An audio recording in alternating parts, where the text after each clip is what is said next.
दोस्तों आज 15 दिसंबर है और आइए इस मंथ के अभी तक के इम्पोर्टेंट करंट अफेयर्स पर हम लोग चर्चा कर लें, डिस्कशन कर लें। तो आज का जो पहला क्वेश्चन है वो है सशस्त्र सेना झंडा दिवस, आर्म्ड फोर्सेस फ्लैग डे। सशस्त्र सेना झंडा दिवस, आर्म्ड फोर्सेस फ्लैग डे कब मनाया जाता है? तो प्रत्येक वर्ष 7 दिसंबर को मनाया जाता है। हर साल 7 दिसंबर को देश में सशस्त्र सेना झंडा दिवस, आर्म्ड फोर्सेस फ्लैग डे मनाया जाता है। ये इंपॉर्टेंट है, ये लाइन ही इंपॉर्टेंट है। यह दिवस थल सेना, वायुसेना और जल सेना के जवानों तथा उनके परिवार के कल्याण के लिए 1949 से लगातार मनाया जा रहा है। इस दिन लोगों के बीच सशस्त्र सेना झंडा बांटकर चंदा जुटाया जाता है, जिसे सशस्त्र सेनाओं के सेवानिवृत्त जो सेवा से मुक्त हो चुके हैं, शहीद तथा घायल सैन्य कर्मियों और उनके परिवारों, जो शहीद है उनके परिवारों का या सैन्य कर्मी जिनको आर्थिक सहायता की जरूरत है, उन्हें आर्थिक सहायता उस दिन मुहैया कराई जाती है। आज का दूसरा क्वेश्चन है, हाल ही में रातापानी वन्य जीव अभयारण्य, ये याद रखने वाला वर्ड है, रातापानी वन्य जीव अभयारण्य को किस राज्य का 8वां बाघ अभयारण्य घोषित किया गया है? रातापानी वन्य जीव अभयारण्य किस राज्य का 8वां बाघ अभयारण्य घोषित किया गया है? तो मध्य प्रदेश का। मध्य प्रदेश सरकार ने रातापानी वन्य जीव अभयारण्य को राज्य का 8वां बाघ अभयारण्य घोषित किया है।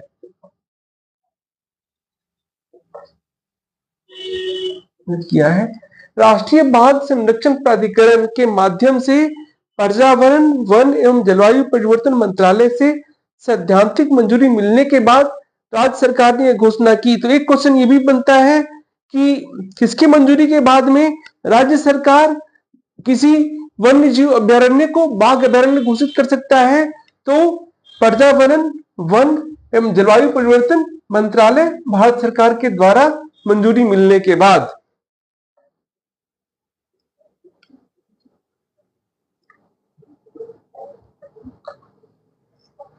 यह अधिसूचना वन्य जीव संरक्षण अधिनियम 1972 की धारा 38 के तहत ली गई है और इसके द्वारा रातापानी वन्य जीव अभयारण्य, जो रातापानी बाघ अभयारण्य है, उसके कोर क्षेत्र को बाघों के लिए महत्वपूर्ण माना गया है।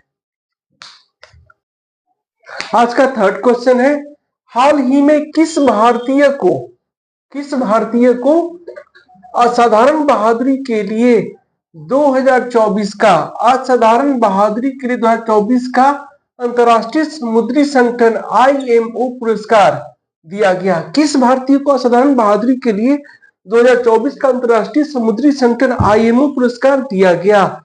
तो कैप्टन अभिलाष रावत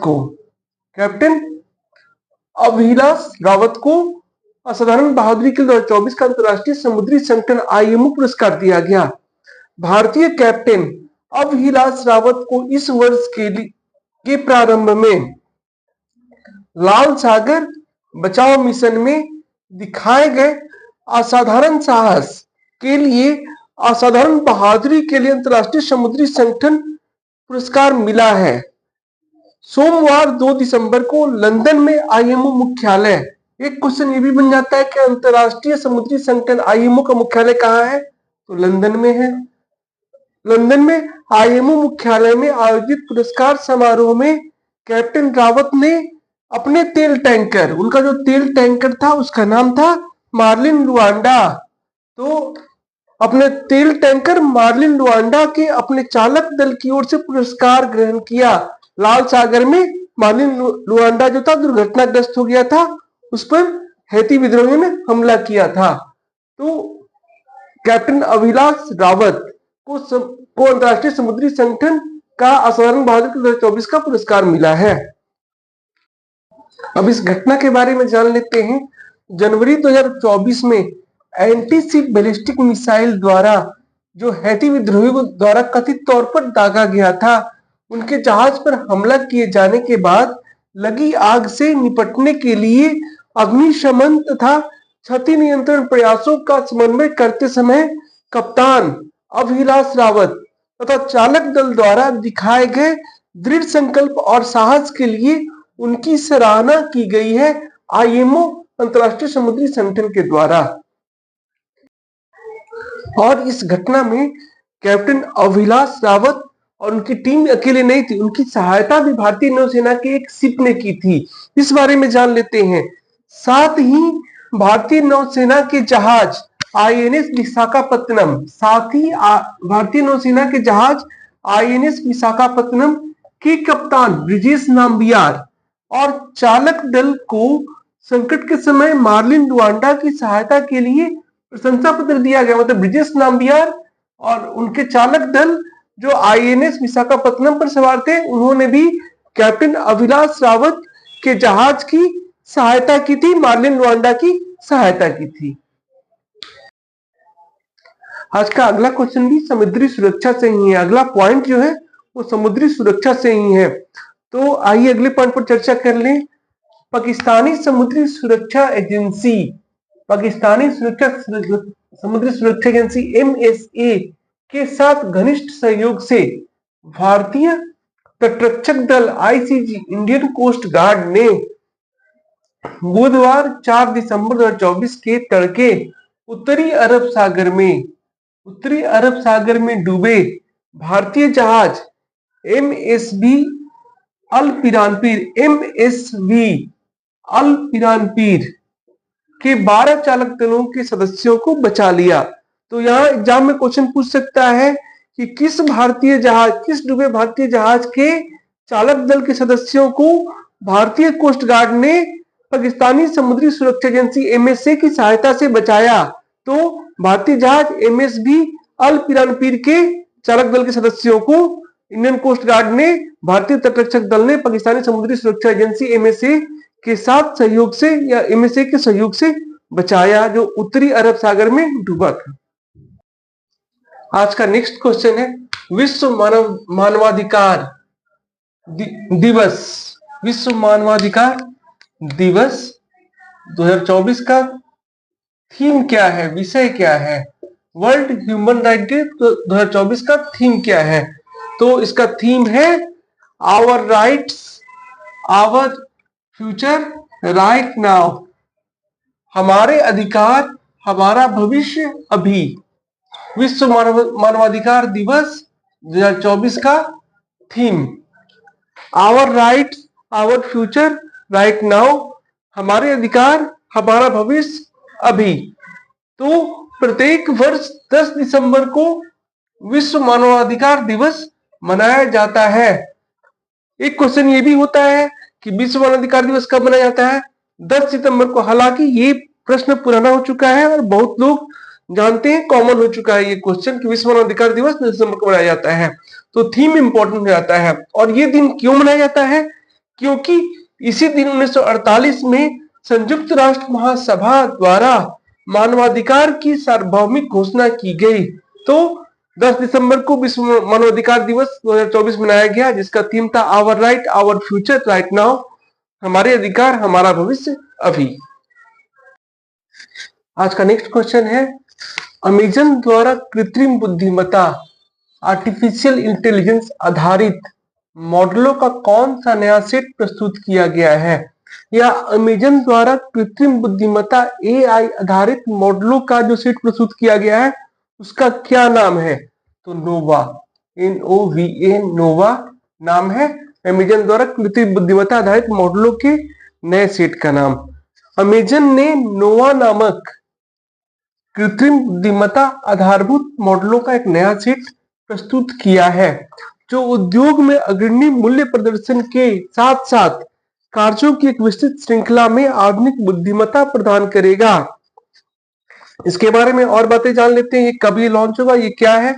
तो मूल multi modal to multi modal या एनी टू एनी मॉडलिटी क्षमताओं वाला यह अमेजन नोवा मॉडल वर्ष 2025 के मध्य में पेश किया जाएगा। मतलब अभी नहीं पेश किया जाएगा, अगले वर्ष के मध्य में इसे पेश किया जाएगा। तो मूल multi modal to multi modal या एनी टू एनी मॉडलिटी क्षमताओं वाला यह अमेजन नोवा मॉडल वर्ष 2025 के मध्य में पेश किया जाएगा।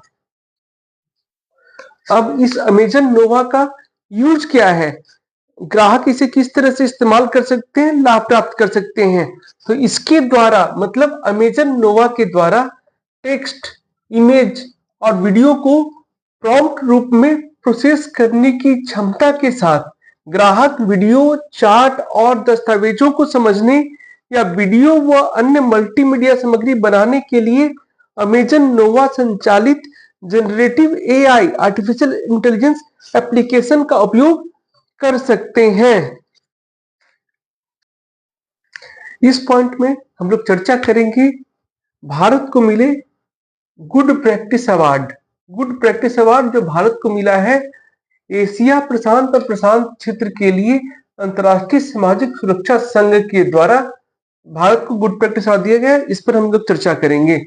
तो भारत को कर्मचारी भविष्य निधि संगठन ईपीएफओ द्वारा प्रदान की गई 5 सेवाओं के लिए इस वर्ष एशिया प्रशांत और प्रशांत क्षेत्र के लिए अंतर्राष्ट्रीय सामाजिक सुरक्षा संघ ISSA का गुड प्रैक्टिस अवार्ड मिला है। 5 सेवाओं के लिए इस वर्ष एशिया प्रशांत और प्रशांत क्षेत्र के लिए अंतर्राष्ट्रीय सामाजिक सुरक्षा संघ ISSA का गुड प्रैक्टिस अवार्ड मिला है। दिसंबर 2024 के प्रारंभ में या दिसंबर 2024 के पहले सप्ताह में सऊदी अरब के रियाद में आयोजित क्षेत्रीय सामाजिक सुरक्षा फोरम में ISSA के अध्यक्ष डॉक्टर मोहम्मद अजमान ने ईपीएफओ को यह पुरस्कार दिया। सऊदी अरब अभी कुछ दिन पहले भी भारत के लिहाज से खबरों में रहा है क्योंकि इसके जेद्दा में आईपीएल का ऑक्शन हुआ था। तो जैसा कि अभी बताया गया कि ईपीएफओ को 5 सेवाओं के लिए गुड प्रैक्टिस का ISSA अवार्ड मिला है। तो ये 5 प्रैक्टिसेस कौन कौन से हैं, 5 सेवाएं कौन कौन से हैं। तो ईपीएफओ को कुशल संचार चैनल चलाने, ई कार्यवाही के संचालन, आउटरीच कार्यक्रम निधि आपके निकट, बहुभाषी कॉल सेंटर चलाने और पेंशन आदेश वितरण पहल प्रयास, निधि आपके निकट प्रयास के लिए 5 योग्यता प्रमाण पत्र प्राप्त हुए। तो ये 5 कार्यक्रम जिसके लिए गुड प्रैक्टिसेस का अवार्ड मिला, ईपीएफओ का अवार्ड मिला, तो वो कौन कौन से हैं। तो कुशल संचार चैनल चलाने, ई कार्यवाही के संचालन, आउटरीच कार्यक्रम निधि आपके निकट, बहुभाषी कॉल सेंटर चलाने और पेंशन आदेश वितरण पहल प्रयास के लिए 5 योग्यता प्रमाण पत्र प्राप्त हुए। तो क्वेश्चन पूछ सकता है इनमें से किसके लिए दिया गया, इनमें से किसके लिए नहीं दिया गया। बहुत सारे ऑप्शन रहेंगे, ये 5 में से जो होंगे वो आंसर होगा। आज का नेक्स्ट क्वेश्चन है वर्ष 2024 के लिए इंदिरा गांधी शांति निरस्त्रीकरण और विकास पुरस्कार किसे दिया जाएगा। चिली की पूर्व राष्ट्रपति मिशेल बैचलेट को। वर्ष 2024 के लिए इंदिरा गांधी शांति निरस्त्रीकरण और विकास पुरस्कार किसे दिया जाएगा। तो चिली की पूर्व राष्ट्रपति मिशेल बैचलेट को। कांग्रेस से संबद्ध संस्था इंदिरा गांधी स्मारक न्यास ने एक प्रेस विज्ञप्ति के माध्यम से यह जानकारी दी। विज्ञप्ति के अनुसार मिशेल बैचलेट को शांति, लैंगिक समानता, मानवाधिकार और विकास में उनके योगदान के लिए पुरस्कार दिया जाएगा। पुरस्कार के तहत 25 लाख रुपया और नगद और प्रशस्ति पत्र प्रदान किया जाएगा। तो यहाँ इंपॉर्टेंट क्या है, चिली की पूर्व राष्ट्रपति मिशेल बैचलेट को वर्ष 2024 के लिए इंदिरा गांधी शांति निरस्त्रीकरण और विकास पुरस्कार दिया जाएगा। अब यहाँ ये बात ध्यान रखना है कि किसी भी पुरस्कार में तो किस वर्ष के लिए दिया जाता है, ये इंपॉर्टेंट है। जैसे दादा साहब फाल्के पुरस्कार जो दिया गया वो पिछले वर्ष के लिए दिया गया था, इस वर्ष। इसी तरह से पुरस्कार का नाम याद करना है, इंदिरा गांधी शांति निरस्त्रीकरण और विकास पुरस्कार किसे दिया जाएगा। इंदिरा गांधी शांति निरस्त्रीकरण और विकास, ये पुरस्कार का नाम याद रखना है क्योंकि हो सकता है बुकर पुरस्कार बहुत से, जैसे मैन बुकर, बुकर, बहुत सारे अलग अलग नाम से दिए जाते हैं, उसी तरह से पुरस्कार का नाम याद रखना है, पुरस्कार का वर्ष याद रखना है। तो वर्ष 2024 के लिए चिली की पूर्व राष्ट्रपति मिशेल बैचलेट को दिया जाएगा। अब बात कर लेते हैं Bharat internet governance forum, India internet governance forum के बारे में, जिसका आयोजन 9 से 10 दिसंबर को नई दिल्ली में किया गया। तो Bharat internet governance forum IIGF, India internet governance forum 2024 का आयोजन 9 एवं 10 दिसंबर को भारत मंडपम कन्वेंशन सेंटर, प्रगति मैदान, नई दिल्ली में किया गया।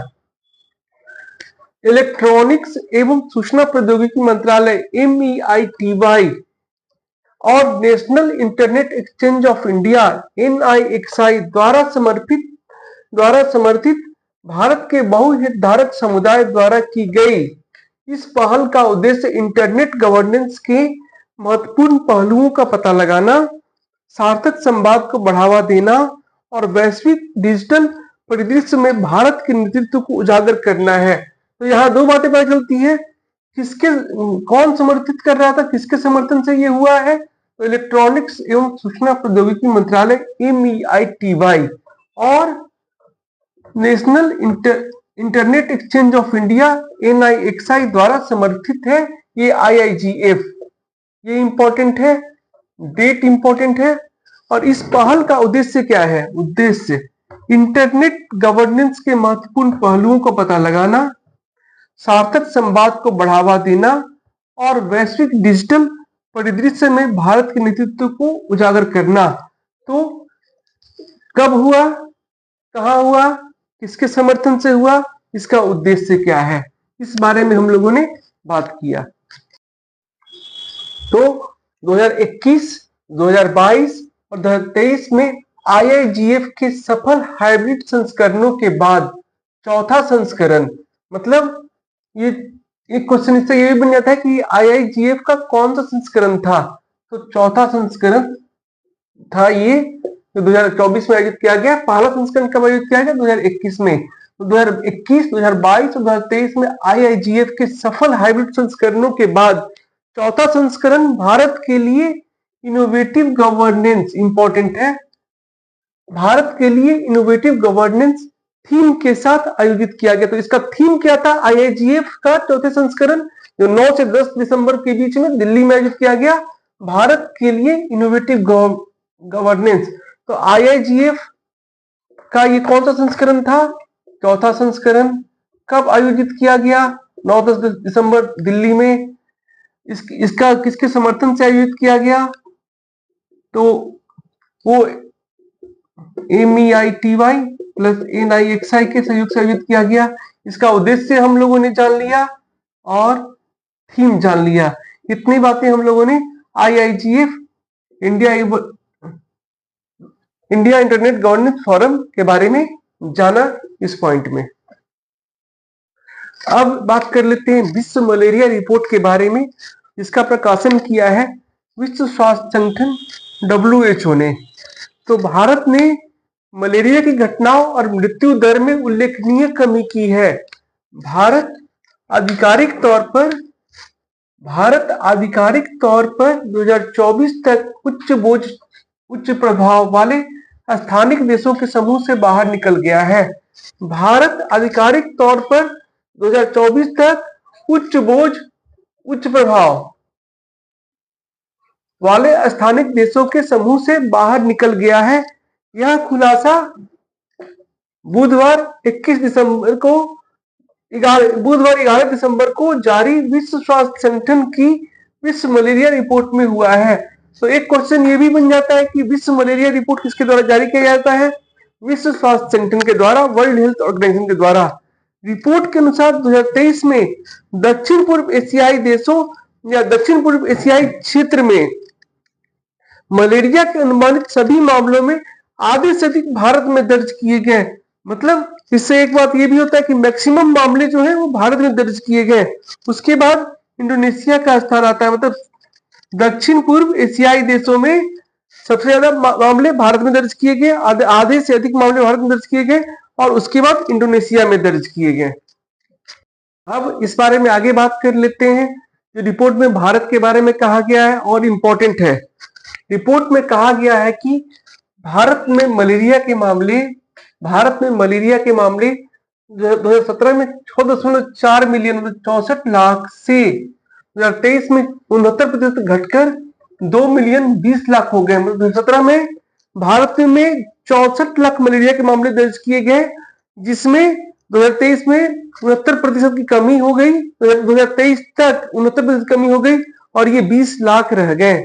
इसी प्रकार इस अवधि में मलेरिया से होने वाली अनुमानित मौतें 11,000, 2017 में 11,000 मौतें हुई थी लगभग, जो 2023 में घटकर 3500 रह गई। मतलब कि मामलों में 69% की कमी दर्ज की गई पिछले 7 वर्षों में और मौतों में जो कैजुअलिटी है उसमें 68% की कमी हो गई।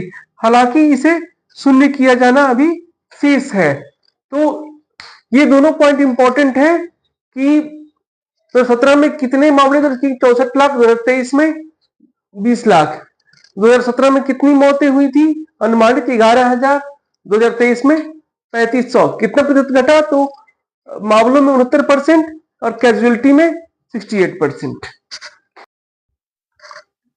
अब आज का नेक्स्ट क्वेश्चन है, जैव प्रौद्योगिकी विभाग डिपार्टमेंट ऑफ बायोटेक्नोलॉजी ने किस संस्थान के साथ मिलकर हीमोफीलिया ए रोगियों के इलाज के लिए जीन थेरेपी के सफलतापूर्वक क्रियान्वयन की घोषणा की है? जैव प्रौद्योगिकी विभाग ने किस संस्थान के साथ मिलकर हीमोफीलिया ए रोगियों के इलाज के लिए जीन थेरेपी के सफलतापूर्वक क्रियान्वयन की घोषणा की है? ये क्वेश्चन एग्जाम की दृष्टि से इंपॉर्टेंट है। तो ये संस्थान है Christian medical college CMC Vellore. तो भारत में लगभग 1,36,000 हीमोफीलिया ए रोगियों के लिए आशा की किरण जगाते हुए जैव प्रौद्योगिकी विभाग डीओबी डिपार्टमेंट ऑफ बायोटेक्नोलॉजी ने Christian medical college CMC Vellore के स्टेम सेल अनुसंधान केंद्र सीएससीआर के साथ मिलकर घोषणा की है कि उन्होंने इस रोग के लिए लेंटिवायरस, किस वेक्टर का इस्तेमाल किया गया है, तो लेंटिवायरस वेक्टर का इस्तेमाल किया गया है। लेंटिवायरस वेक्टर का उपयोग करते हुए पहली बार मानव जीन थेरेपी को सफलतापूर्वक क्रियान्वयन किया है। ये पूरा का पूरा पारा इंपॉर्टेंट है, एक बार और पढ़ देता हूं। भारत में लगभग 1,36,000 हीमोफीलिया ए रोगियों के लिए आशा की किरण जगाते हुए जैव प्रौद्योगिकी विभाग डीओबी ने Christian medical college CMC Vellore के स्टेम सेल अनुसंधान केंद्र सीएससीआर के साथ मिलकर घोषणा की है कि उन्होंने इस रोग के लिए लेंटिवायरस वेक्टर का उपयोग करते हुए पहली बार मानव जीन थेरेपी को सफलतापूर्वक क्रियान्वित किया है।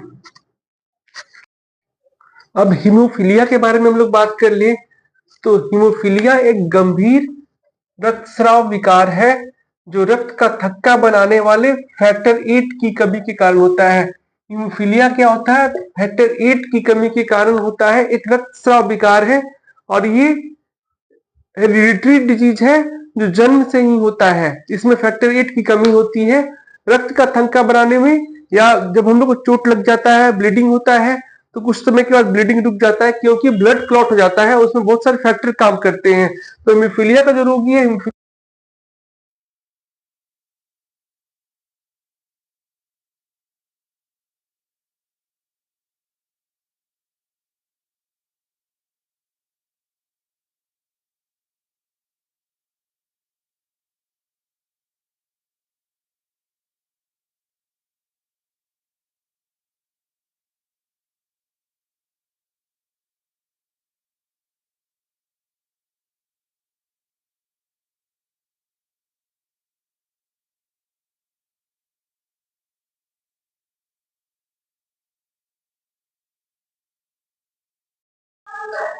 अब हम लोग डिजीज यानी रोग और बीमारी के बारे में थोड़ा बात कर लें। तो डिजीज मेनली दो तरह का होता है, कम्युनिकेबल और नॉन कम्युनिकेबल, दो प्रकार में बांटा गया है। जनरल टर्म्स में डिजीज को कम्युनिकेबल मतलब संक्रामक, नॉन कम्युनिकेबल मतलब असंक्रामक। कम्युनिकेबल का मतलब हुआ संक्रामक बीमारी, मतलब जो एक व्यक्ति से दूसरे व्यक्ति में फैलता है। अगर एक व्यक्ति जो रोगी है उसके संपर्क में कोई स्वस्थ व्यक्ति आता है तो उसमें भी वो रोग फैल सकता है, वो है कम्युनिकेबल डिजीज। और नॉन कम्युनिकेबल डिजीज जो है वो रोगी के संपर्क में आने से नहीं फैलता है। तो कम्युनिकेबल डिजीज जो है मुख्यतः सूक्ष्म जीवों से, माइक्रोब्स से फैलते हैं, माइक्रोब्स के कारण होते हैं, जैसे बैक्टीरिया, वायरस, प्रोटोजोआ, फंगी। तो बैक्टीरिया का जो डिजीज है उसमें है कलरा, लेप्रोसी, टीबी, ये सब जो डिजीज है वो है बैक्टीरियल डिजीज है। के उदाहरण है कोलरा, लेप्रोसी, टीबी जो ट्यूबरकुलोसिस है। और एंटीबायोटिक इसी बीमारी के लिए मेनली यूज होता है। एंटीबायोटिक का जो यूज होता है वो यूज होता है इसी के लिए, जैसे, और ये इसके लिए डीपीटी इंजेक्शन जो होता है, डिप्थीरिया, परटूसिस, टेटनस जो है उसका भी जो इंजेक्शन दिया जाता है वो बैक्टीरियल डिजीज के कारण दिया जाता है। तो इस तरह से मालूम चलता है कि डिप्थीरिया भी बैक्टीरियल डिजीज है, परटूसिस भी बैक्टीरियल डिजीज है, और टेटनस भी बैक्टीरियल डिजीज है। टेटनस जो है उसको लॉक जो डिजीज कहते हैं। लेप्रोसी जो है उसका सोशल स्टिग्मा जुड़ा हुआ है। और टीबी के बहुत सारे प्रकार हैं, जैसे एक्सट्रीमली ड्रग रेजिस्टेंस टीबी होता है। तो एंटीबायोटिक का हम लोग आजकल बहुत यूज कर रहे हैं, जो कि नहीं करना चाहिए, डॉक्टर की सलाह पर ही करना चाहिए। वायरस जो होता है वो लिविंग और नॉन लिविंग के बीच में कनेक्टिंग लिंक है। बहुत से वैज्ञानिक इसे लिविंग मानते हैं, बहुत से नॉन लिविंग मानते हैं। और वायरस के कारण जो डिजीज होते हैं जनरली उनका टीका पहले ले लेना चाहिए, बाद में वो कंट्रोल में नहीं आते हैं। बहुत सारे वायरल डिजीज जो है उनका कोई इलाज नहीं है, बस उसके लक्षण के आधार पर उसका इलाज किया जाता है। जैसे डेंगू जो है, डेंगू का कोई खास इलाज नहीं है, कोई खास दवा नहीं है। डेंगू के लिए जो अगर मरीज बीमार है, अगर उसको फ्लू है, ये बुखार है, तो उसके लिए पैरासिटामोल यूज किया जाता है। प्लेटलेट्स कम होने पर प्लेटलेट्स चढ़ाया जाता है। इसी तरह से रेबीज एक बीमारी है जो कुत्ते के काटने से फैलता है। और इस बीमारी के बारे में ये कि 100% फैटल है, मतलब अगर किसी रोगी में, किसी व्यक्ति में अगर रेबीज बीमारी या हेमोफीलिया के लक्षण पाए जाते हैं तो वो कैजुअलिटी होना श्योर है। यही एकमात्र ऐसा बीमारी है जिसमें 100% डेथ श्योर रहता है। इसके अलावा और भी वायरल डिजीज है, जैसे एड्स है, और पोलियो है, और मिजल्स है, फ्लू है, और सबसे बड़ा जो है वो अभी हाल ही में खास चर्चा में रहा था, कोरोना है। ये सब जो है ये वायरस के कारण फैलने वाले डिजीज है। प्रोटोजोआ के कारण जो हमने आज की वीडियो में पढ़ा मलेरिया है, और अमोइबिएसिस भी इसी के कारण होता है, जिसके कारण डिसेंट्री हो जाता है। जो इचिंग होता है वो फंगी के कारण होता है, स्कैबीज वगैरह होता है। नॉन कम्युनिकेबल डिजीज जो होता है वो भी हेरिडिटरी होता है, मतलब जो आदमी जन्म से जैसे उसमें होता है, जैसे ये है हेमोफीलिया है, थैलेसेमिया है, और ये जो है वो माता या पिता से बच्चे में आता है। और इस हेरिडिटरी डिजीज का एक है कि कुछ आदमी इसमें कैरियर भी होते हैं, मतलब उसमें ये डिजीज का कोई लक्षण नहीं होता है, लेकिन वो इस डिजीज का वाहक होते हैं और अपने संतानों में उस डिजीज को ये उपलब्ध करा देते हैं, इससे संतानों में ट्रांसफर हो जाता है। इसके अलावा आदमी अपने लाइफ स्टाइल से भी बहुत सारे डिजीज को एक्वायर करता है, बहुत सारे डिजीज हो जाते हैं गलत लाइफ स्टाइल से भी, जैसे डायबिटीज है, कैंसर है। ये सब जो डिजीज है ये सब भी नॉन कम्युनिकेबल डिजीज है। और ये जो है वो आदमी को बाद में या फिर शुरुआत में भी कभी भी किसी भी उम्र में हो सकता है, लेकिन ये नॉन कम्युनिकेबल डिजीज है। ये डिजीज एक आदमी से दूसरे आदमी में नहीं फैलता है। कैंसर में जो ब्रेस्ट कैंसर है वो उसका एक कारण ये भी है HPV, ह्यूमन पैपिलोमा वायरस। तो ये वायरस के कारण भी होता है। तो इस तरह से ये जो डिजीज के बारे में हम लोगों ने एक आउटलाइन ले लिया। डिजीज के बारे में अगर हम लोग क्लास करें तो करंट अफेयर्स की क्लास में बहुत ज्यादा चर्चा करना सही नहीं होगा। और जो 9th या 10th का जो बायोलॉजी का बुक है एनसीईआरटी का और ये लूसेंट है, उससे भी आगे आप लोग इसको पढ़ के समझ सकते हैं। आज का नेक्स्ट क्वेश्चन है, भारतीय reserve bank RBI reserve bank of India का 26वां गवर्नर किसे नियुक्त किया गया है? यहाँ कीवर्ड है 26वां, 26, मतलब भारतीय रिजर्व बैंक का 26वां गवर्नर किसे नियुक्त किया गया है? संजय मल्होत्रा को। ये सवाल इस तरह से पूछ सकता है कि संजय मल्होत्रा भारतीय रिजर्व बैंक के कौन से गवर्नर बने हैं? तो 26वें गवर्नर बने हैं। राजस्व सचिव संजय मल्होत्रा ने 11 दिसंबर 2024 को भारतीय रिजर्व बैंक के गवर्नर का पद ग्रहण किया। मंत्रिमंडल की नियुक्ति समिति ने 1990 बैच के राजस्थान कैडर के आईएएस अधिकारी और राजस्व विभाग के सचिव के पद पर कार्यरत संजय मल्होत्रा के गवर्नर के रूप में नियुक्ति को मंजूरी दी। उनका कार्यकाल 3 वर्षों का होगा। उन्होंने शक्तिकांत दास की जगह ली। इनका कार्यकाल 3 वर्षों का होगा। इन्होंने शक्तिकांत दास की जगह ली जो आरबीआई के 25वें गवर्नर थे। तो यहाँ 2 क्वेश्चन और पूछ सकता है कि संजय मल्होत्रा आरबीआई का गवर्नर बनने से पहले किस पद पर थे? भारत सरकार में राजस्व सचिव थे। और वे किस राज्य के किस कैडर के आईएएस अधिकारी है? तो राजस्थान कैडर के आईएएस अधिकारी हैं। अब हम लोग बात करेंगे मोस्ट फेवर्ड नेशंस के बारे में, भारत और स्विट्जरलैंड के रिलेशनशिप के बारे में, और इस बारे में कि स्विट्जरलैंड ने भारत से मोस्ट फेवर्ड नेशन का दर्जा वापस ले लिया है, भारत के मोस्ट फेवर्ड नेशन के दर्जे को स्थगित कर दिया है। तो स्विट्जरलैंड की सरकार ने भारत को मोस्ट फेवर्ड नेशन एमएफएन की श्रेणी से बाहर कर दिया है। भारत और स्विट्जरलैंड के बीच डबल टैक्स अवॉइडेंस एग्रीमेंट डीटीएए लागू था। डबल टैक्स अवॉइडेंस एग्रीमेंट लागू था, लेकिन अब स्विस सरकार ने भारत को इस श्रेणी से बाहर कर दिया है। स्विट्जरलैंड के सरकार के इस फैसले से भारतीय कंपनियों पर टैक्स का अधिक बोझ हो जाएगा। कब से होगा? तो और भारतीय कंपनियों को 1 जनवरी 2025 से जो लाभ लेंगे स्विट्जरलैंड में कुल अर्जित लाभांश डिविडेंड पर 10% अधिक टैक्स देना होगा।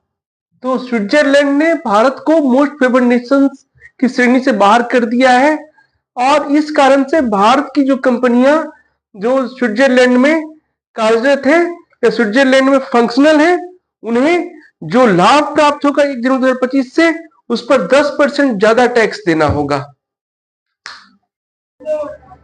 तो सर्वाधिक पसंदीदा राष्ट्र मोस्ट फेवर्ड नेशन का दर्जा है क्या? तो सर्वाधिक पसंदीदा राष्ट्र का दर्जा विश्व व्यापार संगठन WTO के अंतर्गत एक सिद्धांत है। यह दर्जा गैर भेदभावपूर्ण व्यापारिक स्थितियों को सुनिश्चित करके सदस्य देशों के बीच सहज व्यापार की सुविधा प्रदान करता है। और मोस्ट फेवर्ड नेशन का दर्जा वापस लेना कोई अभूतपूर्व फैसला नहीं है। ऐसा नहीं है कि अचानक से मतलब ले लिए और फिर वापस नहीं हो सकता है। भारतीय अधिकारियों के अनुसार इस मसले पर बातचीत किया जाएगा और आगे इसको सॉर्ट आउट किया जाएगा, सुलझा लिया जाएगा। भारत ने कुछ समय पहले तक पाकिस्तान को भी मोस्ट फेवर्ड नेशन का दर्जा दिया था, लेकिन आतंकवादी गतिविधियों के कारण उससे फिर यह दर्जा वापस ले लिया। भारत ने पाकिस्तान से वापस ले लिया। अब स्विट्जरलैंड की सरकार ने ये फैसला लिया होगा तो अचानक से नहीं ले लिया, इसका कुछ कारण रहा होगा। तो स्विट्जरलैंड की सरकार ने यह फैसला अक्टूबर 2023 में सुप्रीम कोर्ट के उस फैसले के कारण लिया है जिसमें यह निष्कर्ष निकाला गया कि एमएफएन खंड की प्रायोज्यता आयकर अधिनियम की धारा 90 के अनुसार सूचना के अभाव में सीधे लागू नहीं है।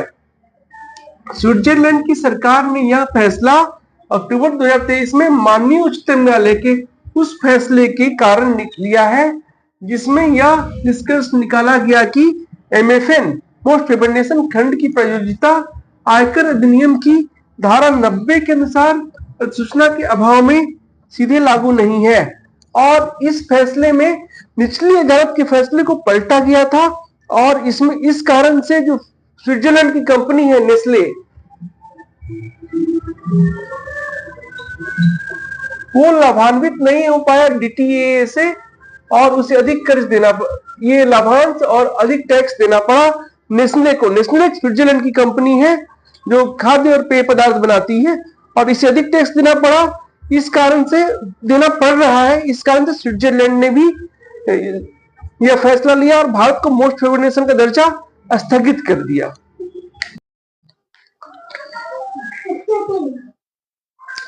आज का नेक्स्ट पॉइंट है, भारत के इंजीनियरिंग और मेडिकल प्रवेश परीक्षाओं की तैयारी के क्षेत्र में प्रमुख नाम एलन। एलन ने क्रिकेट आइकन महेंद्र सिंह धोनी के साथ साझेदारी की है। तो महेंद्र सिंह धोनी का किसने साझेदारी किया है? एलन कोचिंग इंस्टीट्यूट ने, जो भारत में मेडिकल और इंजीनियरिंग प्रवेश परीक्षाओं के लिए जाना माना नाम है। एलन महेंद्र सिंह धोनी के साथ साझेदारी की है। एमएस धोनी एलन के online mission success is possible from anywhere से जुड़े हैं। तो ये हुआ कि महेंद्र सिंह धोनी एलन से जुड़े। कुछ दिन पहले हम लोगों ने बात किया था कि सचिन तेंदुलकर बैंक ऑफ बड़ौदा से जुड़े हैं। तो इस तरह से ये हो गया एमएस धोनी के बारे में जो एलन से जुड़े हैं। अब बिहार के बारे में एक क्वेश्चन कर लेते हैं। बिहार सरकार द्वारा कैमूर के करमचट डैम, ये क्वेश्चन आ सकता है कि करमचट डैम कहाँ है? तो कैमूर में है। कि 18 वर्ग किलोमीटर क्षेत्र को इको टूरिज्म तथा एडवेंचर हब के रूप में विकसित करने की योजना बनाई है। बिहार सरकार ने कैमूर के करमचट डैम को किस रूप में विकसित करने की योजना बनाई है? इको टूरिज्म और एडवेंचर हब के रूप में। इसके लिए राज्य सरकार ने लगभग 50 करोड़ रुपए खर्च करने की मंजूरी दी है, या 50 करोड़ रुपए रिलीज करने की मंजूरी राज्य सरकार की तरफ से, राज्य कैबिनेट की तरफ से दी गई है। तो दोस्तों ये थे आज के टॉप 15 क्वेश्चंस जो एग्जाम की दृष्टि से इंपॉर्टेंट है और मेरे द्वारा चुने गए हैं।